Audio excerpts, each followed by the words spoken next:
ಎಲ್ಲರಿಗೂ ನಮಸ್ಕಾರ. ಶ್ರೀ ಸೌರಭ ಯೂಟ್ಯೂಬ್ ಚಾನಲ್ಗೆ ನಿಮಗೆಲ್ಲ ಸ್ವಾಗತ. 2026 ವೃಷಭ ರಾಶಿಯವರಿಗೆ ಹೇಗಿರುತ್ತೆ ಅಂತ ಹೇಳೋದಾದರೆ, ಈ ವರ್ಷ ನಿಮಗೆ ದೇವಿಯ ಅನುಗ್ರಹ ತುಂಬ ಚೆನ್ನಾಗಿದೆ. ನಿಮ್ಮ ಎಲ್ಲ ಕೆಲಸಗಳಿಗೆ ಬನಶಂಕರಿ ದೇವಿ, ಚಾಮುಂಡೇಶ್ವರಿ ದೇವಿಯ ಆಶೀರ್ವಾದ ಇರುತ್ತೆ. ನಿಮಗೆ ಖಂಡಿತವಾಗ್ಲೂ ದೇವಿ ಯಾವುದಾದ್ರೂ ಒಂದು ರೂಪದಲ್ಲಿ ಪದೇ ಪದೇ ದರ್ಶನವನ್ನು ಕೊಡ್ತಾ ಇರ್ತಾಳೆ. ನಿಮ್ಮ ಮನೆಗೆ ಕ್ಯಾಲೆಂಡರ್ ದೇವಿದು ಬರೋದು ಅಥವಾ ಯಾವುದಾದ್ರೂ ಸ್ಟಿಕ್ಕರ್ ಮೇಲಾದರೂ ದೇವಿಯನ್ನು ನೋಡೋದು ಈ ವರ್ಷ ನಿಮಗಾಗ್ತಾ ಇರುತ್ತೆ. ಇನ್ನು ವೃಷಭ ರಾಶಿಯವರಿಗೆ ಯಾಕೋ ಈ ವರ್ಷ ತುಂಬ ನಿಧಾನವಾಗಿ ಹೋಗ್ತಿದೆಯಲ್ಲ ಅನ್ನೋಂತಹ ಅನುಭವ ಆಗುತ್ತೆ. ಯಾಕಂದರೆ ನಿಮ್ಮ ಕೆಲಸಗಳೆಲ್ಲ ತುಂಬ ನಿಧಾನವಾಗಿ ಆಗ್ತಾ ಇರುತ್ತೆ. ಆದರೆ ನಿಮಗೆ ಇದು ಒಂದು ಫೀಲ್ ಅಷ್ಟೇ. ಬೇರೆಯವರ ಜೀವನವನ್ನು ಕಂಪೇರ್ ಮಾಡಿದಾಗ ನಿಮ್ಮ ಕೆಲಸ ನಿಧಾನ ಆಗ್ತಿದೆ ಅಂತ ನಿಮಗನ್ಸುತ್ತೆ. ಆದರೆ ಯಾವ್ಯಾವ ಕೆಲಸ ಯಾವ್ಯಾವ ಸಮಯಕ್ಕಾಗಬೇಕೋ ಅದೇ ಸಮಯಕ್ಕೆ ಆಗೋದು. ನೀವು ಯಾವುದಾದ್ರೂ ಒಂದು ವಿಷಯದಲ್ಲಿ ಅಥವಾ ಪ್ರೊಫೆಷ್ನಲಿ ನೀವೇನಾದರೂ ಸ್ಕಿಲ್ಡ್ ಆಗಿದ್ದರೆ, singer, writer, painter, art field, chartered accountancy ತರಹ ವಿಭಿನ್ನವಾದ ಕೆಲಸಗಳಲ್ಲಿ ಏನಾದರೂ ನೀವು ತೊಡಗಿಸ್ಕೊಂಡಿದ್ರೆ ಅದರಿಂದ ನಿಮಗೆ ಈ 2026ರಲ್ಲಿ ಆದಾಯ ಜಾಸ್ತಿ ಆಗತ್ತೆ. ವೃಷಭ ರಾಶಿಯವರ ಸಹೋದರರಿಗೆ ಈ ವರ್ಷ ತುಂಬ ಒಳ್ಳೆಯದಾಗುವಂತಹ ಸಾಧ್ಯತೆ ಇದೆ. ಅವರ ಕೆಲಸದ ವಿಚಾರದಲ್ಲೇ ಆಗಿರಬಹುದು ಅಥವಾ ಅವರ ಮದುವೆಯ ವಿಚಾರದಲ್ಲೇ ಆಗಿರಬಹುದು. ಒಳ್ಳೆಯದನ್ನು ನೀವು ಈ ವರ್ಷ ನೋಡಬಹುದು. ತಂದೆಯವರ ಜೀವನ ಕೂಡ ಒಂದಷ್ಟು ಸಮತೋಲನದಿಂದ ಸಾಗ್ತಾ ಇರುತ್ತೆ. ಇನ್ನು ನೀವು ಇರುವಂತಹ ಜಾಗ ಅಂದರೆ ನಿಮ್ಮ ಮನೆ ಬದಲಾಯಿಸುವಂತಹ ಸಂದರ್ಭ ಈ ವರ್ಷ ಬರುತ್ತೆ. ನೀವು ಸ್ವಂತ ಮನೆಯಲ್ಲೇ ಇರಲಿ ಅಥವಾ ಬಾಡಿಗೆ ಮನೆಯಲ್ಲೇ ಇರಲಿ, ಲೊಕೇಶನ್ ಚೇಂಜ್ ಆಗುವಂತಹ ಸಂದರ್ಭ ಈ ವರ್ಷ ಇದೆ. ಇದರ ಜೊತೆಗೆ ನಿಮ್ಮ ತಾಯಿಯ ಆರೋಗ್ಯದಲ್ಲಿ ಒಂದಿಷ್ಟು ತೊಂದರೆಗಳನ್ನು ಈ ವರ್ಷ ನೀವು ನೋಡಬಹುದು.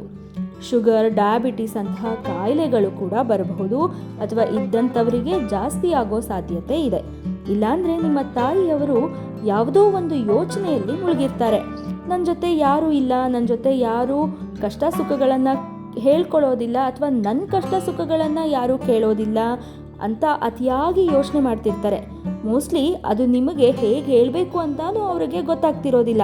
ಆದರೆ ವೃಷಭ ರಾಶಿಯ ಜನರಿಗೆ ನಮ್ಮಮ್ಮ ಹಿಂಗೇನು ಯೋಚನೆ ಮಾಡ್ತಿಲ್ವಲ್ಲ ಅಂತ ಅನ್ನಿಸ್ಬಹುದು. ಆದರೆ ನೀವು ಅವರ ಜೊತೆ ಮನಸ್ಸು ಬಿಚ್ಚಿ ಮಾತಾಡಿ, ಅವ್ರ ಜೊತೆ ಸ್ವಲ್ಪ ಸಮಯವನ್ನು ಕಳೀರಿ. ಒಂದು 4-5 ಸತಿ ಅವ್ರ ಜೊತೆ ಮಾತಾಡಿದ ಮೇಲೆ ನಿಮಗೆ ಗೊತ್ತಾಗಬಹುದು ಅವರ ಮನಸ್ಸಲ್ಲಿ ಏನಾಗ್ತಿದೆ, ಅವ್ರಿಗೆ ಏನು ಬೇಕಾಗಿದೆ ಅಂತ. ಇನ್ನು ಸಂತಾನದ ವಿಚಾರ, ಮಕ್ಕಳ ವಿಚಾರ ಹೇಳೋದಾದರೆ, ಮಕ್ಕಳಿಗೆ ಯಾಕೋ ಒಳ್ಳೆ ಕಾಲೇಜ್ ಸಿಗ್ತಾ ಇಲ್ವಲ್ಲ ಅಂತಾನೋ, ಸ್ಕೂಲ್ ಅಥವಾ ಕಾಲೇಜ್ಗೆ ಇಂಟ್ರೆಸ್ಟ್ ಕೊಟ್ಟು ಹೋಗ್ತಾ ಇಲ್ಲ ಅಂತಾನೋ, ಅಥವಾ ಗೈಡ್ ಮಾಡೋದಕ್ಕೆ ಅಥವಾ ಟ್ಯೂಷನ್ಸ್ ಹೇಳ್ಕೊಡೋದಕ್ಕೆ ಒಳ್ಳೆ ಟೀಚರ್ ಸಿಗ್ತಾ ಇಲ್ಲ ಅಂತಾನೋ ಒಂದಿಷ್ಟು ಯೋಚನೆಗಳಿರುತ್ತೆ. ಇನ್ನು ವೃಷಭ ರಾಶಿಯವರ ಆರೋಗ್ಯದ ದೃಷ್ಟಿಯಿಂದ 2026 ತುಂಬ ಒಳ್ಳೆಯದು ಅಂತಾನೂ ಹೇಳೋಕ್ಕಾಗಲ್ಲ, ತುಂಬ ಕೆಟ್ಟದು ಅಂತಾನೂ ಹೇಳೋಕ್ಕಾಗಲ್ಲ. ಸಾಮಾನ್ಯವಾಗಿ ನೀವು ಆರೋಗ್ಯದ ಕಡೆ ಏನು ಗಮನ ಕೊಡ್ತಿದ್ರೋ ಅದನ್ನು ಕೊಡೋದು ಹಾಗೆ ಕಂಟಿನ್ಯೂ ಮಾಡಿ. ಈ ವರ್ಷ ಒಂದು ಜುಲೈಯಿಂದ ಸೆಪ್ಟೆಂಬರ್ವರೆಗೂ ನಿಮಗೆ ವಾಹನಗಳಿಂದ ದುರ್ಘಟನೆ ಸಂಭವಿಸಬಹುದಾದಂತಹ ಸಮಯ ಇದೆ. ಹಾಗಾಗಿ ವಾಹನಗಳಿಂದ ಅಥವಾ ವಾಹನಗಳಲ್ಲಿ ಹೋಗಬೇಕಾದ್ರೆ ಹೆಚ್ಚಿನ ಕಾಳಜಿಯನ್ನು ವಹಿಸಿ. ಟ್ರಾವೆಲಿಂಗ್ಗೆ ಈ ವರ್ಷ ಅಂತ ಒಳ್ಳೆಯದೇನಲ್ಲ. ಅಂದರೆ ನೀವು ಟ್ರಾವೆಲಿಂಗ್ಗೆ ಎಲ್ಲೂ ಹೋಗಲ್ಲ ಅಂತ ನಾನು ಹೇಳ್ತಾ ಇದ್ದೀನಿ. ಸಣ್ಣ ಪುಟ್ಟ ಊರುಗಳಿಗೆ ಕಾಮನ್ ಆಗಿ ಹೋಗಿ ಬರೋದಿದ್ದೇ ಇರುತ್ತೆ. ಆದರೆ ಎಲ್ಲಾದರೂ ಟ್ರಿಪ್ ಹೋಗ್ತಿದ್ದೀವಿ, ಒಂದು ಲಾಂಗ್ ಟ್ರಿಪ್ಗೆ ಪ್ಲ್ಯಾನ್ ಮಾಡ್ತಿದ್ದೀವಿ, ಹೋಗಿ ಬರ್ತೀವಿ ಅಂತ ಏನಾದರೂ ಅಂದ್ಕೊಂಡ್ರೆ ಈ ವರ್ಷ ಅದು ಆಗುವಂತಹ ಸಾಧ್ಯತೆ ಕಡಿಮೆ. ಇನ್ನು ಕೆಲಸದ ವಿಚಾರದ ಬಗ್ಗೆ ಹೇಳೋದಾದರೆ, ನೀವು ಸಿಕ್ಕಾಪಟ್ಟೆ ಕೆಲಸ ಮಾಡ್ತಿರ್ತೀರ, ತುಂಬ ಎಫರ್ಟ್ಸ್ ಹಾಕಿ ಕೆಲಸ ಮಾಡ್ತೀರಾ. You give your 100% to the work. ಆದರೆ ನಿಮ್ಮ ವರ್ಕ್ ಎನ್ವಿರಾನ್ಮೆಂಟ್ ನಿಮಗೆ ಫೇವರಬಲ್ ಆಗಿರೋದಿಲ್ಲ. ನಿಮ್ಮ ಜೊತೆಗಿರೋರು, ಜೊತೆಗೆ ಕೆಲಸ ಮಾಡೋರು, ನಿಮ್ಮ ಸೀನಿಯರ್ಸ್, ಮ್ಯಾನೇಜರ್ಸ್, ಹೈಯರ್ ಅಥಾರಿಟಿಯವರು ನಿಮಗೆ ಹೆಚ್ಚಿನ ಕೆಲಸವನ್ನು ಕೊಡಬೇಕು ಅಂತಾನೆ ಕಾಯ್ತಾ ಇರ್ತಾರೆ. ಕೆಲಸಗಳಿಗೆ ಅಡ್ಡಿ ಆಗುವಂತಹ ಕೆಲಸಗಳನ್ನು ಮಾಡ್ತಿರ್ತಾರೆ. ನೀವು ಯಾವುದರ ಬಗ್ಗೆನೂ ತಲೆ ಕೆಡಿಸ್ಕೊಳ್ಳೋದಕ್ಕೆ ಹೋಗಬೇಡಿ.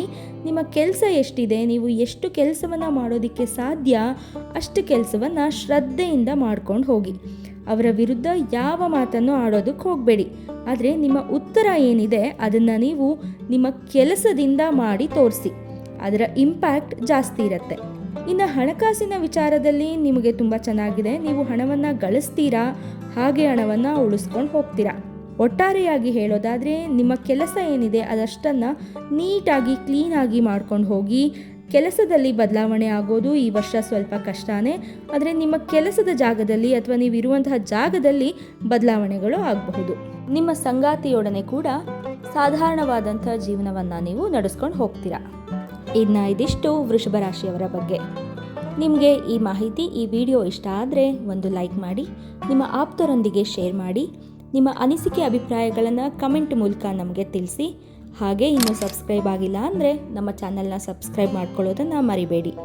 ಎಲ್ಲರಿಗೂ ಒಳ್ಳೆಯದಾಗಲಿ. ಹರ ಹರ ಮಹಾದೇವ.